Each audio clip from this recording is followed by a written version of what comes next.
കുട്ടിക്കാലത്ത് ഒരുപാട് അടി കിട്ടിയിട്ടുണ്ടോ? ചൈൽഡ്ഹുഡ് ട്രോമയിലൂടെ കടന്നു പോകുന്നതിന് പ്രധാനമായിട്ട് 5 ലക്ഷണങ്ങളാണുള്ളത്. അതിൽ ഒന്നാമത്തെന്ന് പറഞ്ഞാൽ ഓവർ അപ്പോളജൈസിങ്. എല്ലാം തൻ്റെ തെറ്റാണ്, ഞാനാണ് എല്ലാത്തിനും തെറ്റുകാരൻ എന്നുള്ള രീതിയിൽ എപ്പോഴും സോറി പറഞ്ഞുകൊണ്ടിരിക്കും എന്നുള്ളതാണ്. അതുപോലെ തന്നെയാണ് പീപ്പിൾ പ്ലേസിങ്. സ്വന്തം കാര്യങ്ങളെല്ലാം ത്യജിച്ച് മറ്റുള്ളവരെ പ്രീതിപ്പെടുത്താൻ ശ്രമിച്ചുകൊണ്ടിരിക്കും. എല്ലായിടത്തും ഒരു ഗുഡ് ബോയ് ഇമേജ് ഉണ്ടാവാൻ വേണ്ടിയിട്ട് ശ്രമിക്കും എന്നുള്ളതാണ്. ഓവർ തിങ്കിങ് ആണ് പിന്നെ അടുത്ത കാര്യം. ചെറിയ കാര്യങ്ങളിൽ പോലും ഭയങ്കരമായിട്ട് ഓവർ തിങ്ക് ചെയ്യും. ചിലപ്പോൾ ചെറിയൊരു മിസ്റ്റേക്ക് എന്തെങ്കിലും വന്നു പോയി കഴിഞ്ഞാൽ അന്നത്തെ മറ്റുള്ള എല്ലാ കാര്യങ്ങളും തടസ്സപ്പെടുന്നുള്ളതാണ്. പിന്നെ അതുപോലെ തന്നെ ഡിഫിക്കൽറ്റി ടു ട്രസ്റ്റിങ് പീപ്പിൾ.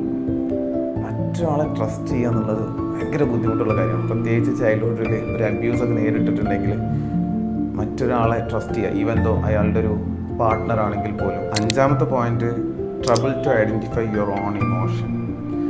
ഒരു പ്രോപ്പറായിട്ട് എന്ത് ഇമോഷനിലൂടെയാണ് കടന്നു പോകുന്നത്, അല്ലെങ്കിൽ സന്തോഷമുള്ള സ്പേസിലാണെങ്കിൽ പോലും അത് പ്രോപ്പറായിട്ട് എൻജോയ് ചെയ്യാൻ പറ്റാത്ത അവസ്ഥ, ചെറിയ ചെറിയ കാര്യങ്ങൾക്ക് പെട്ടെന്ന് ദേഷ്യം വരുന്നത്, ഇതുപോലുള്ള കാര്യങ്ങളൊക്കെ ഒരു ചൈൽഡ്ഹുഡ് ട്രോമയിലൂടെ കടന്നു പോയിട്ടുള്ള ആളുകൾ നേരിടും എന്നുള്ളതാണ്.